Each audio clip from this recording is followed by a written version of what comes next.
Carioca, na COP30, no qual aqui nessa sala de reuniões a gente vai conversar e discutir um pouco sobre as Blue Universities, uma estratégia de fortalecimento da democracia hídrica em tempos de crise climática.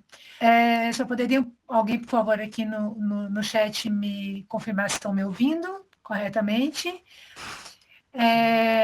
Essa reunião aqui, ela foi idealizada por mim, Marta Luciane Fischer, e pelo professor Elias Rolfe, ambos da PUC, né? Eu do Programa de Pós-Graduação em Bioética e o professor Elias do Programa de Pós-Graduação em Teologia. A gente conta também aqui com a importante presença, né, e fala do professor Gilberto Coelho, da Universidade Federal de Lavras, da Elaine Kurschaitet, nossa, daqui da PUC também, da gestão aqui da PUC, e o Thierry Lumertz, representando o Clube da Água, mas também do PGB.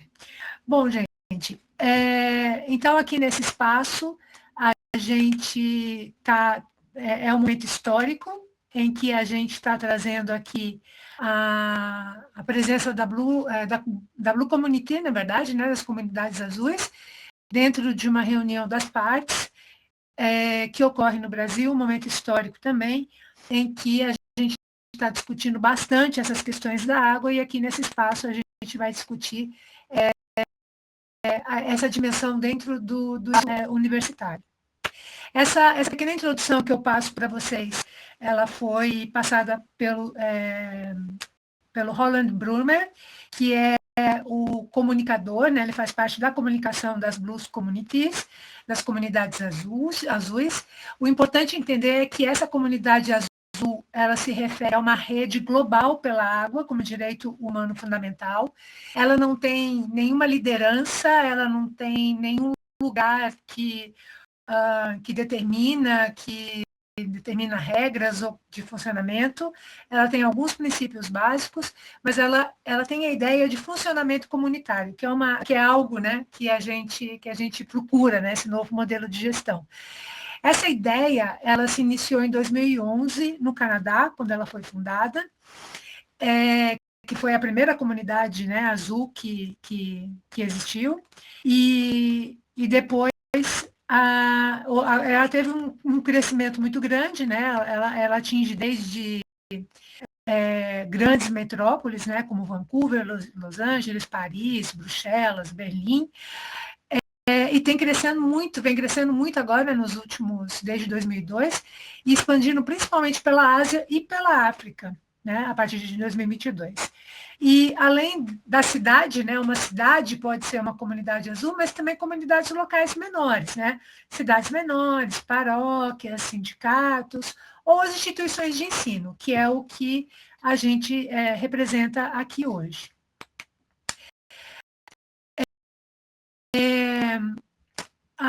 Os três princípios fundamentais de uma comunidade azul é a água como direito humano, ou seja, que todas as pessoas elas tenham um direito a um acesso equitativo da água, garantido, né, para todo mundo, que a gestão da água seja realizada através de uma gestão pública e comunitária, né, uma vez que é um bem comum, todo mundo delibera sobre ele, e que a gente elimine as garrafas plásticas, os plásticos de uso único e principalmente a água engarrafada, por ela representar uma comercialização da água, um bem que não deveria ser comercializado, né? Deveria ser direito de todos os seres vivos, né? Dentro do contexto da universidade, o papel dela passa a ser uma conscientização, né, e educação pública, passa a ser pesquisa e passa a ser extensão, né? E para participar, você não tem não tem nada de especial, basta você mostrar interesse, mostrar que a sua comunidade ela tem esse interesse de participar dessa comunidade azul, mostrando que vocês têm iniciativas e interesse de cumprir esses princípios e de trabalhar em prol de que eles sejam perpetuados para continuar parte dessa comunidade. Eu começo agora a minha fala, né, especificamente, até agora eu tinha feito uma introdução, né, do que é a comunidade azul, e eu gostaria de conversar com vocês aqui um pouquinho a respeito da dimensão ética da gestão participativa do acesso à água potável, né? Então, expandindo um pouco mais o conceito de fome de água, né? Relacionado agora com a formação de novos paradigmas de governança hídrica. A água, ela é de vida, né, da vida, e símbolo de interdependência entre os seres, né? Ela acaba se tornando também um espelho das desigualdades, que estrutura o mundo contemporâneo. O conceito fome de água foi elaborado por mim e pela doutora Caroline Rosanelli, em 2022. Ele acaba ampliando essa compreensão da crise hídrica global ao revelar que a escassez de água potável não se resume a uma carência física, mas representa também uma crise ética, social, civilizatória, ou seja, a fome de água ela expõe as múltiplas vulnerabilidades que emergem tanto da exclusão hídrica, né, considerando as dimensões ambientais, biológicas, sociais e políticas. E é justamente sobre essa lente que se torna possível compreender o papel transformador das instituições de ensino superior e o potencial das universidades azuis na formação de profissionais comprometidos com novos paradigmas, tanto de justiça como de corresponsabilidade. Quando a gente elaborou esse conceito, né, essa definição de fome de água, como uma privação simultânea de acesso material, simbólico e político a um bem essencial à vida, né, representando, assim como quando a gente pensa na fome alimentar, que também denunciam desigualdades estruturais, a fome de água ela revela um fracasso coletivo de um modelo de desenvolvimento que converte um direito humano em mercadoria, né? É por isso que a gente trabalha esse conceito nas 3 dimensões, né, que eu tinha me referido a vocês, né? Essas dimensões são a dimensão ambiental, que evidencia, obviamente, né, é o que a gente percebe aqui, uma degradação dos mananciais, a contaminação dos solos, a exploração insustentável dos aquíferos, né? Trata-se do colapso de ecossistemas que sustentam o ciclo da água e garantem a sua renovação natural. Essa dimensão, né, a dimensão ambiental, ela também denuncia uma falência de um paradigma produtivista, né, que enxerga a água como um insumo e não como um bem comum. A gente tem a dimensão biológica, né, que revela o impacto direto da falta de água potável sobre a saúde humana, animal, vegetal, né? A gente que se revela ali nas doenças infecciosas, na desnutrição, na precariedade sanitária, né? São todos sintomas corporais dessa injustiça hídrica. O corpo humano, ele passa a ser humano e animal, né, e vegetal, obviamente, né, os corpos, eles passam, então, a serem um espaço de inscrição dessa desigualdade, tornando-se o primeiro território de vulnerabilidade dessa falta de água. E, por fim, né, a dimensão bioética, ela vai articular e dar sentido para as outras duas. Ela reconhece que a fome de água não decorre de um acidente ecológico, mas de decisões humanas, escolhas políticas, econômicas e culturais, que vão violar principalmente o princípio da equidade, né? A bioética ambiental, nesse contexto, emerge como uma ética de proteção, da precaução, da perseverança, né? Comprometida com o bem-estar de todos os seres e das futuras gerações. Bom, a gestão participativa, né, quando a gente fala de gestão participativa da água, ela vai representar uma resposta ética e política à fome de água, em oposição ao modelo tecnocrático e centralizado. Então, ela se fundamenta na corresponsabilidade e na deliberação pública.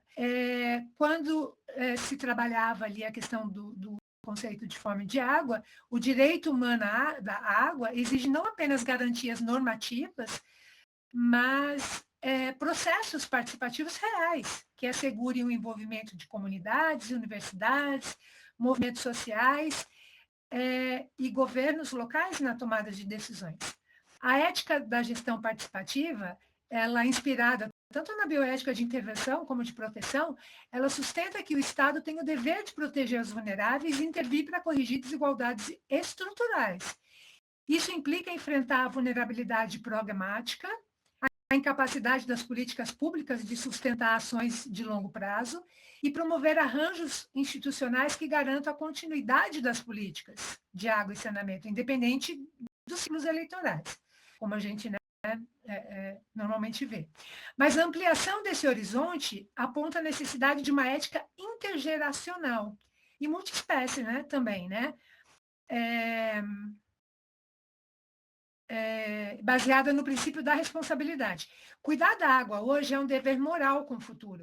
A perseverança ética nesse contexto não se limita à manutenção dos recursos, mas à construção de uma cultura do cuidado, uma pedagogia de engajamento e solidariedade capaz de reorientar a nossa relação com a natureza. É nesse ponto em que a fome de água se conecta diretamente com o movimento das comunidades azuis, mais especificamente com as universidades azuis. Por quê? Se a fome de água é a expressão de uma crise ética e civilizatória, a educação superior torna-se um espaço privilegiado para a reconstrução de valores e práticas de governança hídrica. O projeto Comunidades Azuis, iniciado, né, lá no Canadá, que se expandiu para as universidades azuis, propõe que as instituições de ensino assumam um compromisso ético e público com o direito humano à água, né? Adotando os 3 princípios que eu falei anteriormente: reconhecer a água como direito humano e bem comum, garantir a sua gestão pública participativa e transparente e reduzir o uso de plásticos de uso único e promover hábitos sustentáveis. No Brasil, as universidades como a Universidade Federal de Lavras, a UFLA, e a PUC do Paraná incorporam esse modelo, traduzindo os princípios do movimento em ações de pesquisa, extensão e gestão sustentável. Essas experiências concretizam em nível institucional, inserindo-se em nível conceitual uma transição ética de paradigmas da gestão tecnocrática para uma governança democrática da água. As universidades azuis representam, assim, um espaço de convergência entre ciência, ética e cidadania,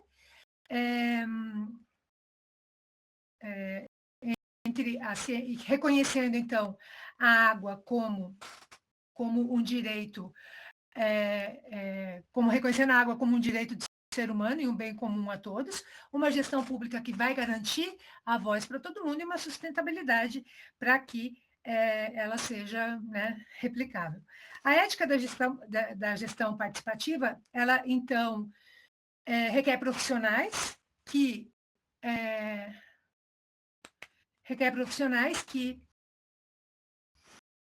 unam a competência técnica e a sensibilidade ética. Então, as universidades azuis atuam como laboratórios vivos dessa nova pedagogia, nas quais o ensino, a pesquisa e a extensão são orientados pela ideia de uma ecossidadania, que é um conceito que implica na consistência ecológica, engajamento comunitário e a capacidade de um diálogo intercultural. Nesse sentido, enfrentar a fome de água não é apenas uma questão de tecnologia ou de legislação, mas sim de uma transformação de valores. A formação universitária deve promover não só o conhecimento científico sobre o ciclo da água, as políticas de saneamento, mas também a compreensão crítica dos contextos sociais que produzem desigualdades e exclusão, né? A dimensão ética da educação, portanto, ela é inseparável da dimensão política. Profissionais formados sobre essa perspectiva, engenheiros, gestores ambientais, biólogos, filósofos, teólogos, economistas, juristas, educadores e tantas outras profissões, tornam-se mediadores entre saberes e comunidades, capazes de articular ciência e cidadania em prol da justiça hídrica, caracterizando um espaço de acolhimento e partilha próprio da bioética ambiental.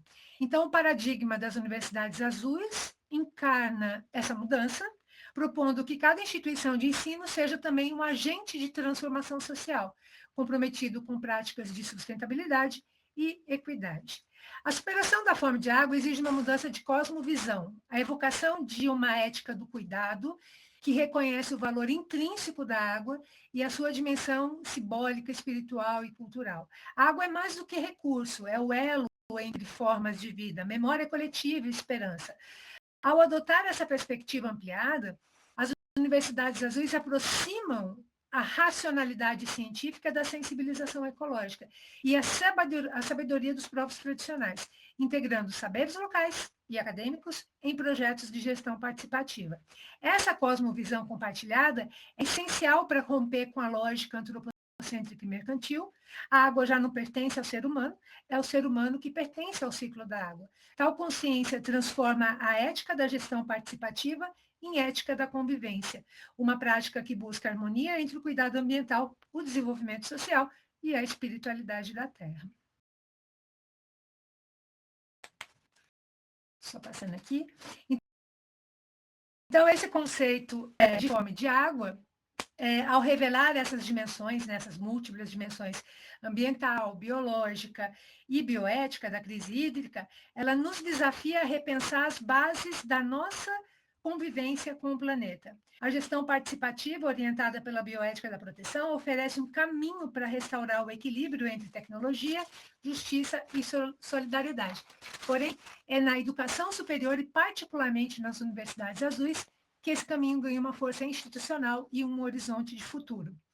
Formar profissionais comprometidos com novos paradigmas de governança hídrica significa cultivar uma consciência ecológica integral, capaz de unir conhecimento científico, sensibilidade ética e compromisso social. Significa também reconhecer que a água é mais do que um direito, é um vínculo que nos lembra que toda vida é interdependente. Assim, a fome de água, a cultura das justiças das águas, o percurso ético e educativo das universidades azuis representa a semente de uma nova civilização hídrica. Uma civilização fundada não na posse, mas no cuidado, não na exploração, mas na cooperação, e não na indiferença, mas na responsabilidade compartilhada pela vida em todas as suas formas. Finalizo aqui registrando que me sinto muito honrada por fazer parte de um momento histórico que é a participação das universidades, das comunidades azuis, né, e das universidades azuis, em uma conferência internacional sediada em um país reconhecido pelas suas florestas e águas, mas que está vulnerável a outras pressões que colocam em risco o futuro do nosso planeta. Agradeço muito a oportunidade, né, por ter exposto aqui algumas ideias, e já convido aqui o professor Gilberto Coelho, que vai aqui estar representando a UFLA, nossa primeira universidade azul do Brasil, né? Nosso orgulho aqui quanto PUC, nossa referência. E, por gentileza, professor Gilberto, a palavra é sua. Boa noite a todos. Me ouvem? Perfeito, professor. Para mim é uma satisfação imensurável poder participar desse momento. As palavras da professora Marta foram muito importantes, né? E dentro dessa estratégia de fortalecimento da democracia hídrica em tempos de crise climática, e eu como hidrólogo, né, doutor em recursos hídricos, tenho sentido uma carência muito grande das comunidades sobre esses conhecimentos, né? Então, hoje eu venho aqui apresentar para vocês a gestão de recursos hídricos na Universidade Federal, que foi um projeto, né, que foi acontecendo aos poucos e que nos possibilitou conseguir essa honraria, que foi ter sido a primeira Universidade Azul da América Latina. A Universidade Federal de Lavras, ela se tornou uma referência em sustentabilidade, né? Principalmente a partir de 2016, quando conseguiu o selo Universidade Azul. Entretanto, o processo de gestão começou muito antes, como eu vou falar para vocês daqui a pouco. Mas, ao mesmo tempo, nós não paramos, né? A instituição tem avançado continuamente na promoção do uso responsável, não só dos recursos hídricos, mas dos recursos naturais, né? Água, solo, florestas, né? E alinhando tecnologia, inovação e compromisso ambiental. E esse alinhamento de tecnologia, inovação e compromisso ambiental, ele está fortemente arraigado nas nossas disciplinas hoje. é uma base da nossa formação, que os nossos alunos das mais diversas áreas, eles tenham um compromisso com a tecnologia, com a inovação e com o desenvolvimento ambiental, com a conservação ambiental. Bom, mas falando um pouco sobre o histórico, né, do nosso plano de gestão de recursos hídricos, né, ele começa com a aquisição de um sistema de tratamento de água em 1991. E nessa época, nós não éramos nem universidade, era a Escola Superior de Agricultura de Lavras. E nós tínhamos apenas 5 cursos superiores e não passávamos de 2.500 alunos. Mas os diretores da então Escola Superior de Agricultura de Lavras, eles foram visionários. Eles compraram uma estação de tratamento de água com capacidade para tratar de ciclo completo, né? Então, ela tem captação, pré-oxidação, controle de pH, coagulação, floculação, decantação, filtração em areia e carvão ativado e uma desinfecção final com cloro. Essa estação de tratamento de água, ela tem capacidade para tratar 8 litros por segundo, que dá um pouco mais de 600 metros cúbicos por hora. E precisou de poucas correções para chegar numa população de aproximadamente 17 mil pessoas no campus universitário hoje. Então, esse foi o primeiro grande investimento em gestão de recursos hídricos dentro do campus, muito antes de termos um plano ambiental, que este só veio em 2008. Após a implantação do sistema de tratamento, veio a necessidade de fazer um sistema de conservação de água, né, de armazenamento de água. Então, em 2008, para assegurar a sustentabilidade na gestão da água, a UF implementou um plano ambiental robusto, que envolveu a revegetação de 15 nascentes localizadas na universidade, também um plano de reforma e construção de novas barragens. Então, na fotografia que vocês podem ver aí na apresentação, nós temos apresentados 4 barragens, né? Então, algumas delas servem para captação de água bruta e uma delas é para captação, para levar para a estação de tratamento de água. E é importante frisar que essas barragens elas estão cadastradas no Sistema Nacional de Informação sobre Barragens e todas elas possuem outorga de direito de uso de recursos hídricos. Sendo águas estaduais, isso foi feito no órgão estadual de Minas Gerais. Então, é uma preocupação, e adiante eu vou mostrar uma foto para vocês, como as áreas de preservação permanente dessas barragens também, né, que incorporam o plano ambiental. Bom, falando um pouquinho sobre as áreas de preservação permanente, né, como foi dito antes, foram recuperadas as áreas de preservação permanente de 15 nascentes, num total de 65 hectares recuperados com vegetação nativa e utilizando principalmente mudas que foram produzidas no viveiro florestal da própria universidade. E na foto que aí aparece, tem na foto superior a barragem sem área de preservação.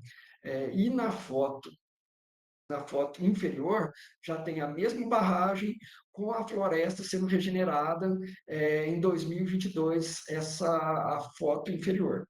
Então, mostram o processo de regeneração e enriquecimento que foram feitas nas áreas de preservação das nascentes. Essa barragem, especificamente, possui 2 nascentes.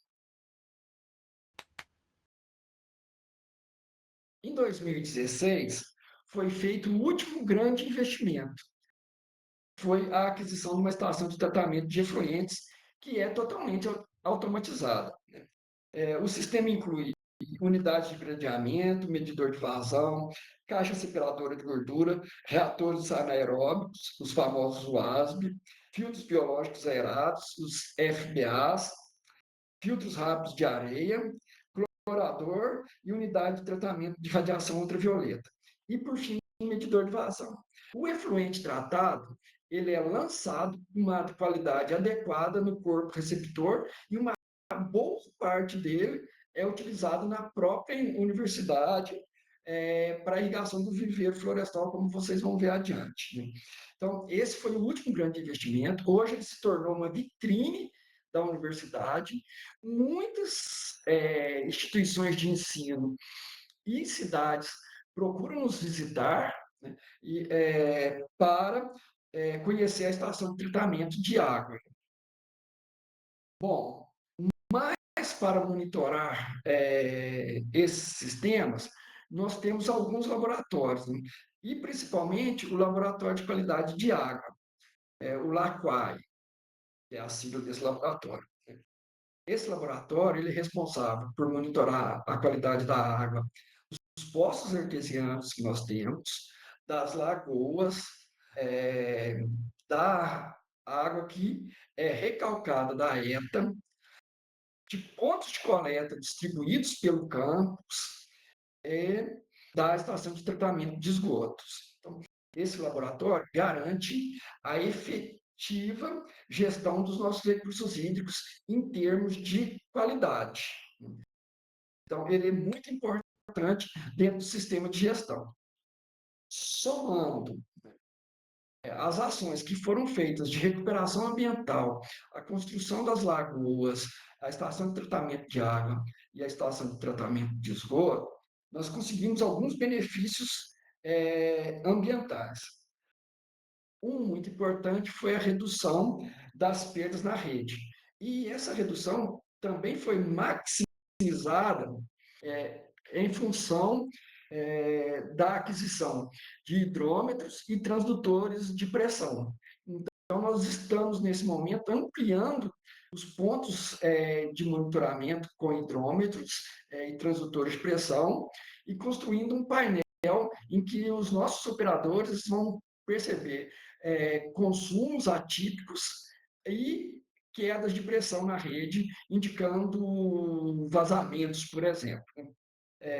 Erradicamos, né, com a construção da ET, erradicamos fossas negras, nós tínhamos aproximadamente 27 fossas negras.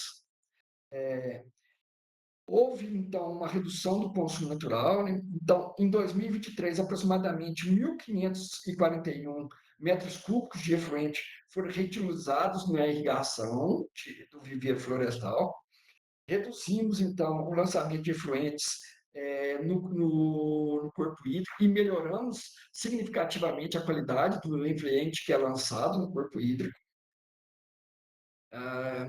Possivelmente, né, em função de alguns problemas com a empresa de saneamento e abastecimento do município, possivelmente, certamente, o nosso efluente tem melhor qualidade do que a qualidade do corpo receptor.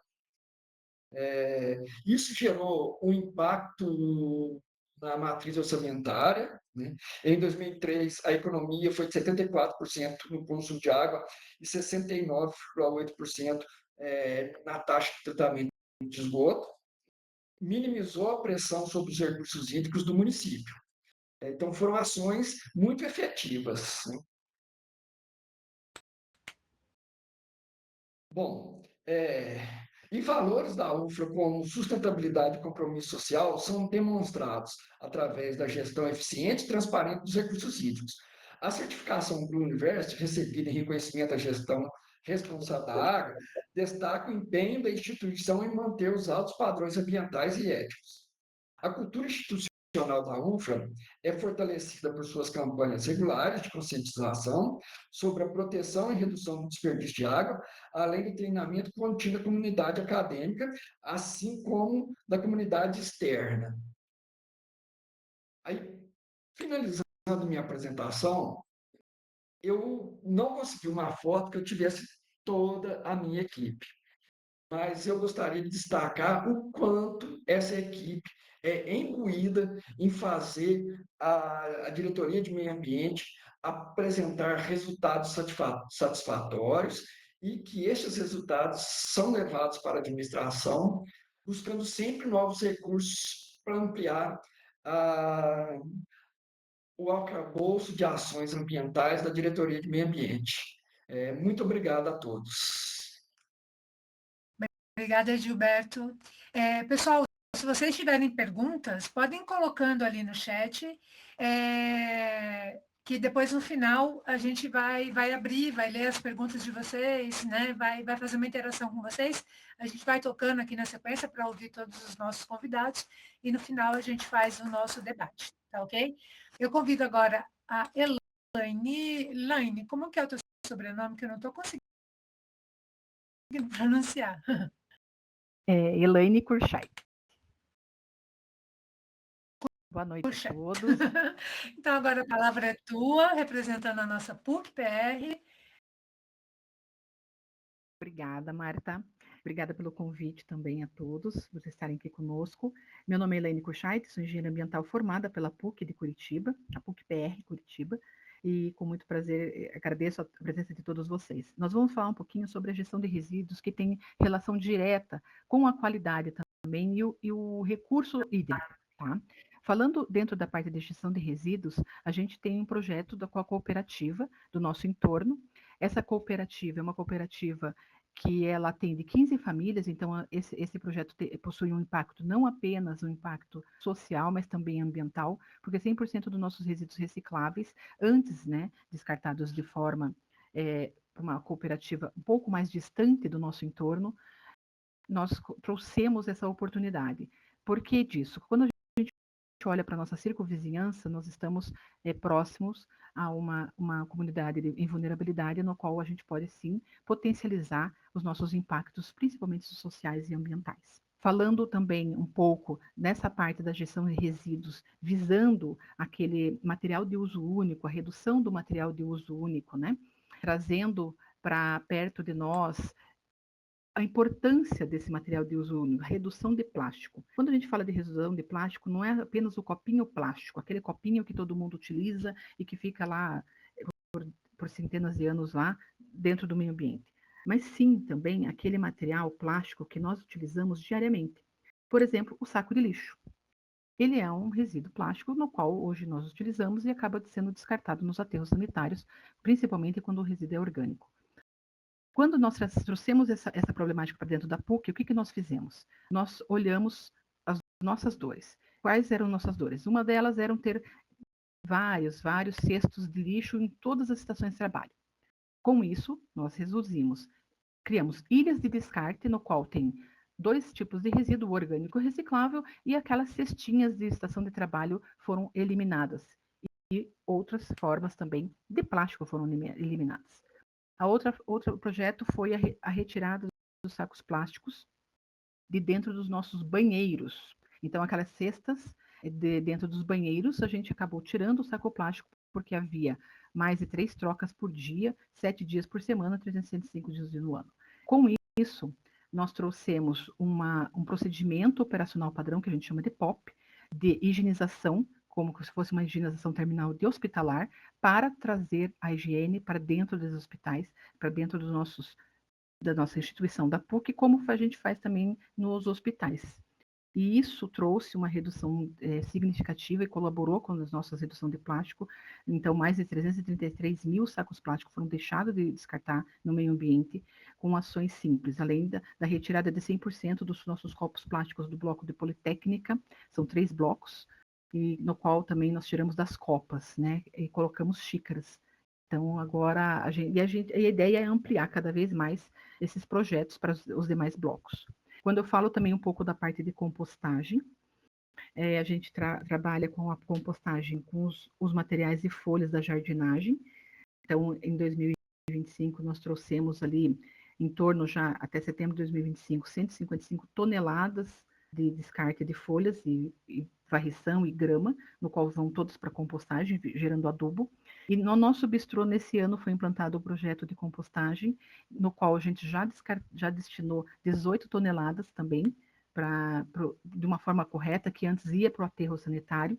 E estamos ampliando a partir do mês de novembro esse projeto, retirando o guardanapo de papel também do aterro. Então, ele também vai ser destinado para compostagem. E esse projeto foi ampliado para o nosso bloco de jurídica, o nosso bloco vermelho, que nós estamos em processo de contrato com a empresa para que a gente possa estar ampliando posteriormente para todos os nossos blocos. E o objetivo é sempre olhar para aquele resíduo que pode ser redirecionado, né? Ser retirado do nosso aterro sanitário e dar um fim mais nobre, ou um fim melhor a ele, desde seja circularidade ou algum outro produto. Quando a gente fala dessa parte de resíduos, a gente pensa também nos uniformes dos nossos EPIs. Então, nós temos um time da jardinagem, como outros times dentro da instituição, que acabam utilizando uniformes e com o desgaste do tempo, a gente tem que descartar. Antes, né, anos atrás, eram descartados no aterro sanitário, é um resíduo têxtil que permanece por muito tempo dentro, né, desse nosso meio ambiente. Então, nós temos uma parceria com uma empresa, Uniformes do Bem, no qual nós destinamos já 65 toneladas nesse ano, 65 quilos nesse ano, e tanto o uniforme quanto o EPI, ele tem uma circularidade. Então, ele não é mais descartado de forma inadequada. Ele acaba indo para uniformes reaproveitados por uma confecção e acaba gerando novos produtos, né? Então, são destinados para as outras ONGs, que a gente acaba reduzindo os nossos resíduos têxteis. Então, essa iniciativa, ela promove práticas responsáveis que vêm beneficiar tanto o meio ambiente quanto a nossa comunidade.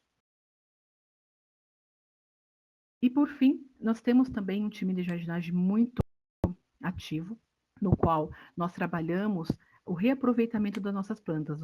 Nossa instituição é bastante florida e nós precisamos estar reaproveitando essa oportunidade, né? Então, a partir das plantas que nós já temos, nós tivemos a parte 7.506 matrizes, significa que alguns canteiros foram remodelados, outros canteiros foram mudados de locais, e nós criamos novas mudas e fizemos novos canteiros. Então, a gente criamos mais de 9.000 mudas, e novos canteiros foram realizados dentro da instituição. Quando a gente pensa dentro da sustentabilidade, a importância de projetos simples, né? Esses são alguns dos projetos. A gente também tem o inventário de gases de efeito estufa, nós temos vários outros projetos dentro da PUC de Curitiba e outras unidades dentro da PUC, no qual nós trabalhamos seriamente e com muita responsabilidade essa sinergia, né? Não é apenas a parte ambiental, mas sim o que eu posso trazer para a nossa sociedade de benefícios, o que a gente pode trazer de circularidade, né? De reutilização. Então, quando a gente pensa nessa casa comum, né, que é comum a todos, como o Papa Francisco falava, Laudato Si, essa casa comum que ora ela nos carrega no colo e ora ela está ao nosso lado.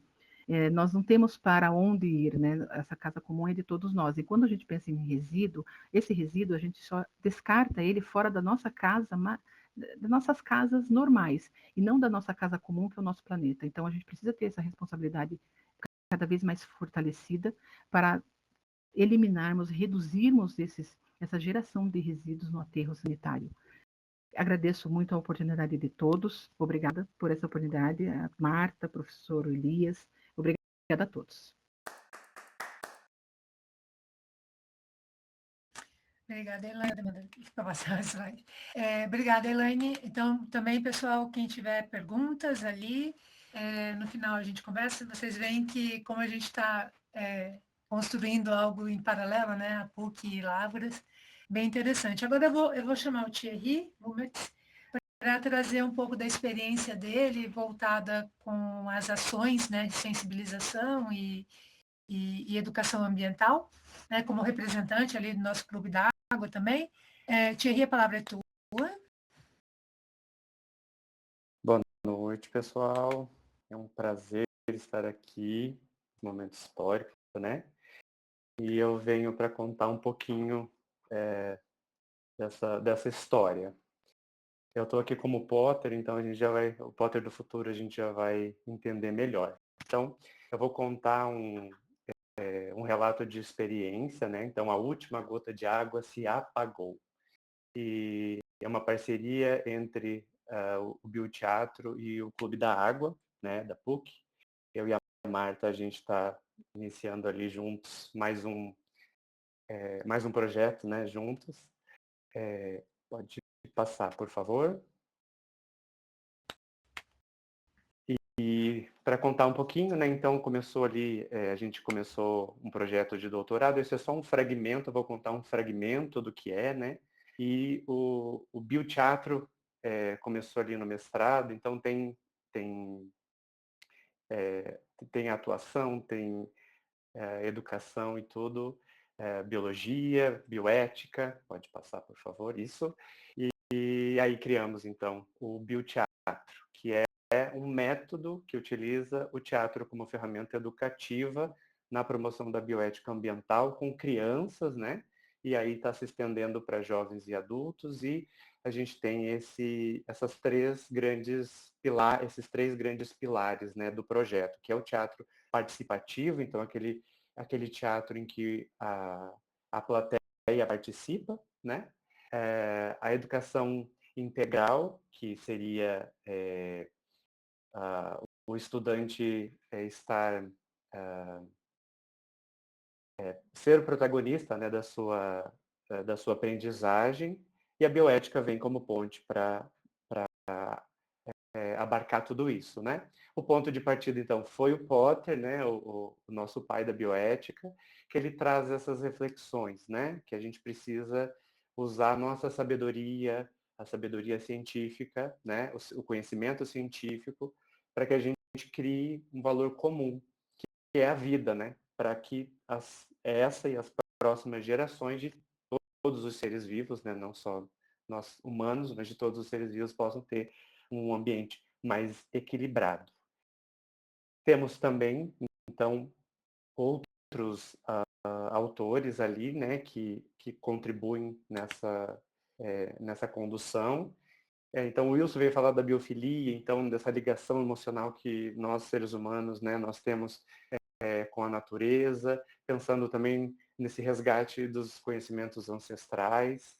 O Boff vem dizer da ética do cuidado, né, que a gente cuida daquilo que a gente conhece. O Jonas traz o princípio da precaução, então que a gente precisa entender primeiro, né, se precaver antes de simplesmente a gente fazer determinadas coisas, como a gente vem vendo também, e a nossa responsabilidade, né, com as nossas ações, a gente precisa assumir essa responsabilidade. E aqui foi a água, né, o valor para a vida em todas as suas dimensões. Então, o que foi o nosso... que foi a nossa... Esse é o Potter, né? Então, o Potter do futuro. É o personagem que a gente fez do projeto Bioteatro, porque traz o teatro junto, né? Então, ele vem lá do futuro e por isso que ele usa, né, essa armadura, digamos assim. Ele respira com oxigênio no cilindro, porque não tem mais oxigênio. E ele abordou os alunos nesse dia, o dia da água, né, do ano passado, em homenagem. A última gota de água se apagou. Então, ele tentava trazer os estudantes para esse diálogo, né? E muitas foram as reações, né? Muitas pessoas simplesmente não queriam falar ou achavam que não tinha nada a ver, porque é no futuro, né? Até se assustavam quando a última água se acabou, mas quando o Potter falava que era no futuro, aí elas, tá, é lá no futuro, como se fosse assim algo muito, muito distante. A participação,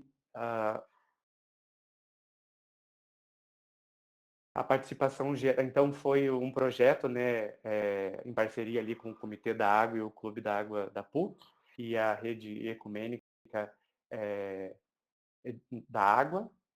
E pensando na participação geral ali, então, sobre o relato, né? A gente tivemos duas situações. Então, indiferença ou acolhimento. Então, indiferença por isso, né? O problema não é meu, ou está muito distante, enfim. Ou o acolhimento, né? De entender que é um ser humano, que esse ser humano está lá no futuro e o futuro também é nosso. Quer ou não, quem está fazendo o futuro somos nós aqui que estamos no presente, né? Então, as respostas, infelizmente, um ceticismo, né? Então, como se não tivesse expectativas para o futuro, não vou ter filhos, não me interessa o que virá, digamos assim, né? E quem de fato veio, né, para conversar com a gente foi os estudantes da biologia, que mostraram, né, uma percepção, uma consciência mais sobre o tema. Então, um consumo consciente, ações mais urgentes, né? O consumo consciente como ação mais urgente para ser tomada, né? E até a professora Marta fez, então, a provocação ali, né? Que rio corre dentro de vocês, que rio corre fora de vocês, né? Porque a gente, o que está dentro, a gente vê por fora, né? Então, se a gente está nessa bagunça interna, a gente não consegue reconhecer o fora, né? E se não reconhece o fora, não se identifica, então não tem o engajamento, né? E aí eu queria terminar com algumas reflexões aqui, porque realmente, né, a água, ela está dentro da gente agora, depois ela vai sair, e essa água é a mesma que está aqui todos esses anos, né? Talvez pensando que ela nunca se acabe, pode ser que de fato ela nunca se acabe, mas a ética sobre isso não é se ela vai acabar ou não, e sim que nós, seres vivos, precisamos dela no seu estado potável para que a gente se nutra disso, né? Então, a maior parte é água salgada, e muitas delas, a parte que a gente, dessa água que a gente pode beber, ela está sendo poluída. Então, essa é a parte ética, né? O porquê que nós temos o direito de poluir a água de outros seres vivos também, e de outras gerações, não só as nossas gerações humanas, pensar nessas gerações humanas, mas os outros seres também, né? Então a gente compartilha esse planeta com muitas espécies, e nós também. Então essa é a parte ética disso, né? E toda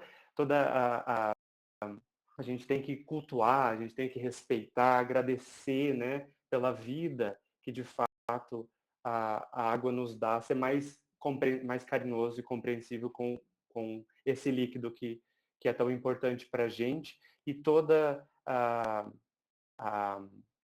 resiliência, a humildade, tudo que a gente pode aprender com a água, né?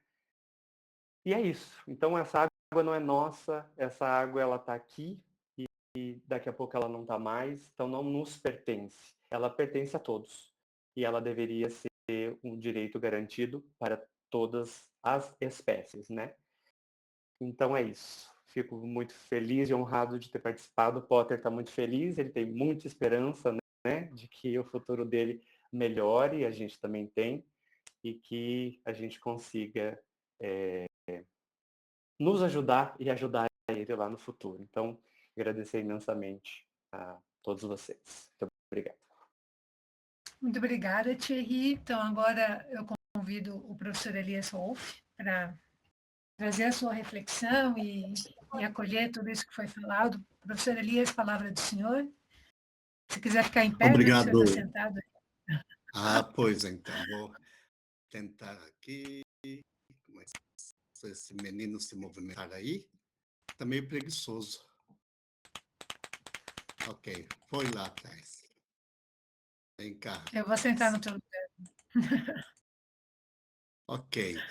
Pois bem, colegas, agradeço imensamente a possibilidade de ter essa conversa com vocês. E a professora Marta tratou da questão da fome de água.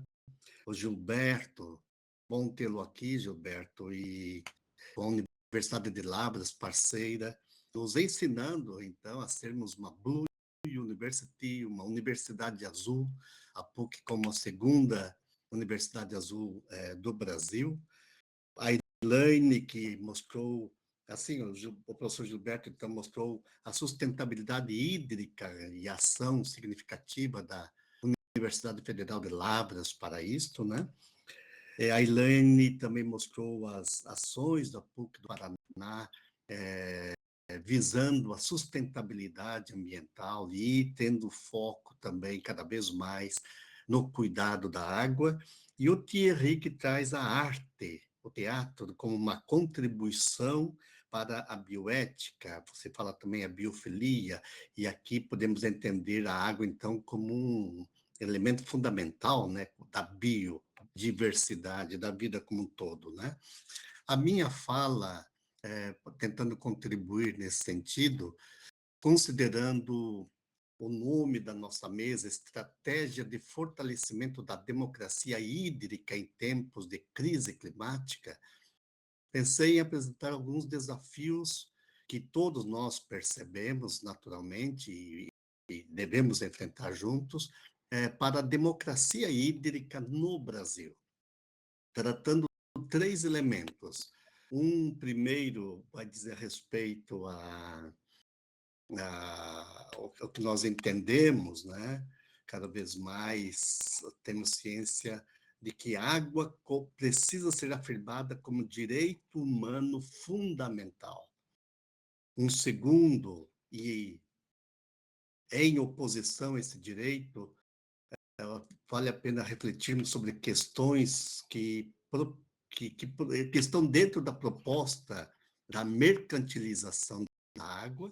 E um terceiro elemento de reflexão hoje, como universidades azuis que nós somos, como desenvolver um processo educativo local e com alcance global que, de fato, tenha como central a educação ambiental e, no contexto da educação ambiental, o foco na água, né? Então, percebemos, em termos de Brasil, né, a democracia hídrica no Brasil. O que significa para nós, brasileiros, termos 12% no território do nosso país, 12% da água doce do planeta, 53% da água doce da América Latina. Os nossos biomas têm um ciclo hidrológico riquíssimo, com capacidade para alimentar mananciais superficiais, subterrâneos, enfim, produção de alimentos, da agricultura, abastecimento de água das cidades, indústrias, residências, e não obstante, são mais de 30 milhões, 35 milhões de brasileiros, brasileiras, sofrem com a fome de água, para usar a terminologia da professora Marta. 100 milhões de cidadãos não contam com coleta de esgoto e cerca de 70% dos rios do nosso país são poluídos. Quer dizer, há uma crise hídrica significativa com as mudanças climáticas e intervenções do ser humano na natureza, que mostra, por exemplo, entre os anos 1985 e 2023, houve uma redução da superfície de água equivalente a 6,3 milhões de hectares no Brasil. Então, a água existente no território nacional já não está disponível a toda a população brasileira. E é neste contexto que vale a pena afirmarmos aqueles três princípios fundamentais de uma universidade azul. O princípio de garantir a gestão pública da água, o princípio de afirmar a água como um direito humano fundamental de todos, e o princípio de afirmar, com a gestão pública também, uma espécie de gratuidade em relação à água, ou seja, não mercantilização da água, novas relações com a água, não tendo-a como objeto de mercado. Quero trabalhar com isso. Então, o primeiro princípio, partindo agora, água como direito humano fundamental. O que é direito humano fundamental? Não indo para as discussões filosóficas a respeito disso no momento, mas referem-se aos direitos à condição humana, anteriores ao reconhecimento do direito positivo. Direitos humanos fundamentais são oriundos de consequências ou de reivindicações geradas por situações de injustiça ou de agressão aos bens fundamentais do ser humano. E, dentre esses direitos, naturalmente, entendo que a água está presente como um direito humano, porque é inerente à vida da pessoa, à sua condição de, de ser que precisa sobreviver. E sem ela, não, ninguém mantém sua integridade física, sua saúde, enfim. Então, por isso é fundamental. Não é apenas direito humano, é o fundamental, no sentido de que sem esse direito não se tem um ser vivo. Né? E por esta razão, percebemos que não é observado para mais de 2 bilhões de pessoas no planeta Terra que não tem água potável. E eu dizia antes, em torno de 35 milhões no Brasil. Então, quem passa fome de pão, a professora Marta diz, passa fome de água também, tem sede também, é pobre, é desempregado, normalmente morador das periferias, das favelas das grandes cidades, né? Que não tem esse direito não tem esse direito garantido para a sua sobrevivência. E aqui é preciso nos perguntarmos, como universidades, qual o significado de afirmarmos a água como direito humano fundamental? Cito 3 elementos rapidamente. O primeiro deles é o atendimento, priorizar o atendimento às pessoas historicamente excluídas de direitos humanos sociais, que são as populações vulneráveis, que moram em situações de risco, né? Favelas, ou mesmo regiões rurais, indígenas, quilombolas, periferias, enfim. Um segundo elemento importante é a aplicabilidade dessa afirmação que a ONU já fez nos anos 70, numa conferência aqui na Argentina, em Mar del Plata. Então, sobre a universalidade do direito à água. Possibilita, então, uma nova visão sobre tudo o que diz respeito a ela, influenciando os Estados-membros a terem novas perspectivas, novas posturas sobre a água. E um terceiro elemento importante para nossas universidades, como implicação na afirmação dos direitos humanos, é impulsionar para que pessoas e organizações ambientais da sociedade civil fortaleçam suas lutas, né, pela justiça das águas no conjunto das ações que promovem a vida humana e a vida de toda a criação. É uma forma de combatermos tendências ao ecocídio que nós percebemos hoje, pela contaminação das águas com agrotóxicos, resíduos hospitalares, metais pesados, enfim, e tantos outros elementos. Para afirmarmos e falar como direito humano fundamental, é preciso, então, e aqui eu entro no segundo elemento rapidinho, tenho 2 minutos, né? É superar a visão mercadológica da água. E cada vez está mais ganhando terreno nas nossas sociedades, infelizmente.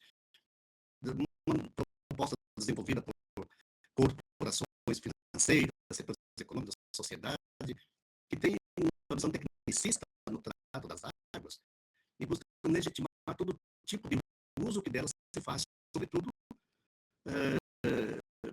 numa visão economicista, né? Mercadológica, realmente. Esse dado é significativo e, ao mesmo tempo, causa-nos perplexidade essa proposta, porque pensa nas sociedades, primeiramente, a água como um dom universal, um direito universal que vimos antes, então, não é ainda garantido, sobretudo para as pessoas empobrecidas. E o que significa, então, ter que comprar água? A Organização Mundial da Saúde orienta que cada pessoa deveria consumir em torno de 100, 110 litros, pelo menos, diariamente. Então, pensem em fazer um cálculo bem rápido, aqui em Curitiba, para comprar uma garrafa de água de 350 ml, de 3 a 6 a 5 5, 6 reais. Ou seja, diariamente, 6 a 9 a 10 reais. Se tiver que se for consumir 2 ou 3 litros de água. Isso equivale a, fazendo os cálculos, então, digamos, por mês, só para consumir água diariamente, 2, 3 litros, quase 300 reais. E por ano, seria de 660, 900 a 1.000 reais ou mais. E é uma visão de lucro que é sustentada através disso. Né? Qual empresa estaria disposta a deixar de receber mensalmente essa quantia, né, que nós gastamos para comprar 2 ou 3 litros de água só para beber, ou pelo menos 100 litros de água por dia para o nosso viver diariamente. Né? E sabemos que em muitas regiões do Brasil se gasta muito mais do que isso. Né? E, enfim, como universidade, o último ponto então, que eu trago aqui é, de fato, uma educação ambiental a favor da justiça hídrica, na qual nós possamos, de fato, desenvolver práticas pedagógicas de incidência na mudança de comportamentos, criando relações de cuidado com toda a natureza. E os exemplos dados pelo professor Gilberto e pela Elaine, como também pelo Thierry, são bastante práticos nessa busca de uma pedagogia hídrica, né? De uma educação hídrica, de uma consciência hídrica, de um comportamento que, de fato, tenha um novo cuidado, uma nova atenção para com as águas. E nós poderíamos aprender muito disso com os povos originários, as comunidades tradicionais, na compreensão da interdependência entre todos os elementos da natureza, sendo a água o vínculo fundamental, né, entre os elementos da natureza. Então, afirmar políticas públicas, né, como o University, como Comunidade Azul, como Clube da Água, como pessoas engajadas mesmo no cuidado para com as águas, afirmando as políticas públicas, processos democráticos que garantam o controle social, a gestão pública das águas, superando tendências mercadológicas como a que se tem um pouco antes. Né?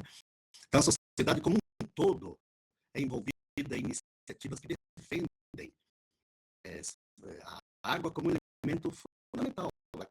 E como elemento que eu quero falar, o primeiro tópico que eu apresentei como direito humano fundamental. E a partir daí, então, desenvolvemos a solidariedade para com todas as pessoas, sobretudo aquelas que têm fome de água em nossos tempos. Então, somamos, né? Essa nossa atividade aqui, no contexto da COP30, né? Mostra, de fato, como nós podemos somar forças, né? Tanto entre nós quanto com todas as organizações que lutam pela justiça das águas, como justiça às pessoas que dela sentem necessidade para o seu viver de modo saudável e digno. Obrigado. Obrigada, professor Elias. A gente já está passando aqui do horário, mas como nós somos a última mesa, acho que não tem problema, né, monitores? A gente abriu um pouquinho aqui para perguntas, né? A gente já está acabando, já está encerrando aqui. A gente está com 20 pessoas aqui, não sei se tem alguém aqui da UFLA, alguém aqui da PUC, alguém aqui com experiência nessa temática que queira falar alguma coisa. Eu vou deixar o espaço aberto aqui para vocês. Se vocês conseguirem abrir o áudio de vocês, tem que abrir ali em cima, no ícone de vocês, bem em cima no canto superior direito, tem o ícone de vocês e tem um microfone. Clicando ali, se ele liberar, vocês conseguem falar, se não, podem usar o chat que a gente está aqui para a gente poder fazer uma troca aqui para finalizar o nosso encontro, que foi excelente, né? Adorei.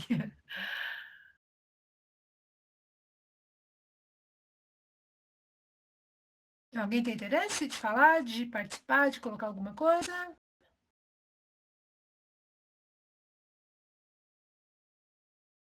coragem, trazer suas experiências, né, com a água.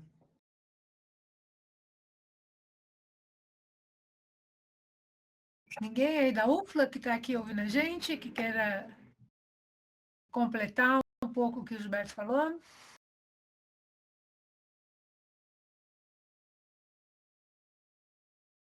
Então, acho que é isso, professor Elias. Professor Elias foi embora, estava aqui do meu lado aqui. Professor, vem aqui do meu lado, professor. Ah, não, estou Vamos aqui, tá fechar. bom. Volta Vem aqui. aqui do meu lado. Tá que nem o Ai, pessoal, tá como querendo faz. subir a escada para ver o que tem lá em cima.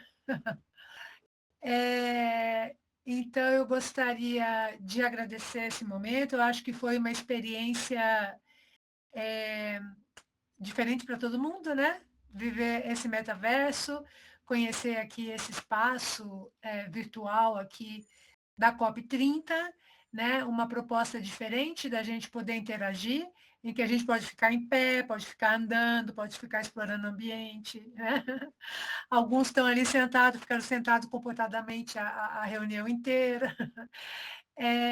E a gente teve a oportunidade de deixar o nosso recado aqui, de marcar a nossa presença das universidades azuis, das comunidades azuis, dentro desse momento em que o mundo todo está olhando para a natureza, está olhando para as mudanças climáticas, está olhando para o futuro, né? Então, a gente também está, a gente está aqui, a gente está usando esse espaço, esse momento político bastante importante, e um momento de urgência climática, né? Um momento em que a gente tem uma necessidade de tomar medidas ativas e para agora, né? Agradeço muito, Gilberto, a tua parceria, a tua construção, né? A tua disponibilidade de também nos acolher como uma Blue University nova, né? Que está nascendo agora. A gente tem muita admiração por todo o trabalho que vocês desenvolveram, pelo pioneirismo. O pessoal de Minas Gerais como um todo, né? Tem outras equipes que estão trabalhando lá de uma maneira bastante admirável. Agradeço muito a Elaine também, como gestora ali de sustentabilidade, de meio ambiente da PUC, por todo o trabalho que ela tem desenvolvido, que é de inovação dentro do nosso ambiente, e com certeza vai fazer diferença com um todo, né, sem dúvida nenhuma. E agradeço a Thierry, né, que também está aqui desenvolvendo toda a pesquisa dele, né, a estruturação profissional dele, né, agregando várias competências para uma perspectiva também de futuro, que é o que ele acredita, né? De um futuro possível para todos, né? Então é isso, pessoal. O professor Elias quer se despedir, falar mais alguma coisa? Marta, apenas dizer o seguinte, que o fato de estarmos juntos nesse momento, refletindo a questão da água, tanto fortalece as atividades que nós já estamos realizando nos nossos espaços, como também possibilita fortalecer a rede, né, entre nós. E é nesse sentido, talvez, que possamos ter aqui um grande ganho, se quem participou deste momento permitir que nós continuemos o contato, né? Para que o intercâmbio das nossas experiências nos fortaleça, de fato, também em possíveis projetos comuns como este que fizemos hoje, né? E agradecer também, Esquecendo que uma Blue Community é comunitária. Eu gostaria que todo mundo viesse aqui do meu ladinho para a gente fazer aquelas fotos. Vocês conseguem vir até aqui, do meu lado? Todos aqui, ó, olhando para frente, que eu estou aqui olhando para a tela. Venham para cá, deixa eu afastar um pouquinho. Ô, Thierry, vira para cá, vira para frente. Ok, Virem para a eu já tela estou aqui, todo mundo. Vamos fazer aquela selfie. Todo mundo aqui. Parece... Ó, isso, vem aqui, vamos fazer a selfie. Olha para mim, olha para a direção que eu estou olhando aqui, ó, para a direção da tela, ó. Elias, olha para cima.